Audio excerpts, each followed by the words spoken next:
आज मैं आपके लिए ग्रामर के कुछ रूल लेकर आई हूँ जो आपके एग्जाम में अक्सर पूछे जाते हैं ट्रांसफॉर्मेशन में, कॉम्प्लेक्स कंपाउंड में और कंजक्शन में। तो मैं आज यहाँ पर 3 रूल्स हैं और इससे आप अपने सभी सेंटेंसेस को सही कर सकते हैं जो अगर एग्जाम में आते हैं इस तरीके के।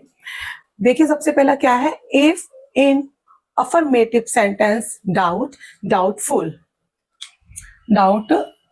Are used then if whether, negative, interrogative, doubt और डाउटफुल आर यूज्ड देन और दैट। अगर सेंटेंस हमारा अफर्मेटिव यानी कि सिंपल सेंटेंस है, अफर्मेटिव सेंटेंस है और उस सेंटेंस में डाउट और डाउटफुल दिया हुआ है तो वहां पर हम इफ या वेदर का यूज करते हैं। अगर सेंटेंस में डाउट और डाउटफुल आया है तो वहां पर हम कंजक्शन कह लीजिए इफ या वेदर का यूज करते हैं। बात क्लियर हो गई। इसी तरीके से अगर नेगेटिव और इंट्रोगेटिव सेंटेंस में डाउट और डाउटफुल आता है तो वहां पर हम कंजक्शन दैट का यूज करते हैं। अब इसको हम एग्जांपल से देख लेते हैं। I doubt if he will help us in trouble.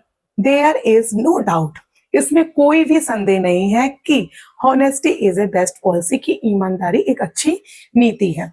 Wherever if come use then, जिस सेंटेंस में if होता है, if से शुरू होने वाले सेंटेंस कंडीशनल सेंटेंस होते हैं। किसी सेंटेंस में if होता है तो उसमें हम यहाँ पर कंजक्शन then का यूज करते हैं। किसका यूज करते हैं? then। यहाँ पर then कौन सा है? THEN, THEN। किस then का यूज करेंगे? THEN then का यूज करेंगे। Don't use that if then that, THAN या TH दैट का यूज हम नहीं करेंगे। साथ ही साथ अगर हमें देन का यूज नहीं करना है तो हम किसका यूज करेंगे? तो वहां पर हम कॉमा का यूज कर सकते हैं। If you comes here then I will teach you, यदि तुम मेरे घर आओगे तो मैं तुम्हें पढ़ाऊंगा। ठीक है, इस तरह ठीक है। If you comes here then that, अगर देन और दैट लगाए आई विल टीच यू तो यहाँ ये गलत है। हमें यहाँ पर इफ के साथ हमेशा देन का यूज होता है। इस that is used after noun and adjective. ये कुछ नाउन है और ये कुछ एडजेक्टिव है। अगर सेंटेंस में ये नाउन दे रखे हैं तो वहां पर हम कंजक्शन दैट का यूज करते हैं।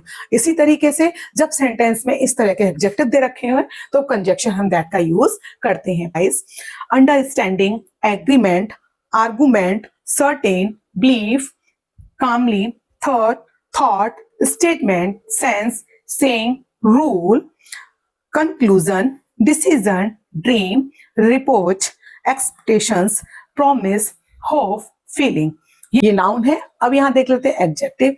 Please, worried, possible, anger, anxious, aware, clear, probably, confident, conscious, happy, important, lucky, natural, certain. और तो ये हमारे एडजेक्टिव है, इसके साथ कंजक्शन दैट का यूज होगा। यहाँ पर नाउन दे रखे हुए हैं, यहाँ पर एडजेक्टिव है। तो आज मैंने आपको ये 3 रूल बताए हुए हैं। लाइक, शेयर, सब्सक्राइब करना मत भूलिएगा और thank you for watching my video.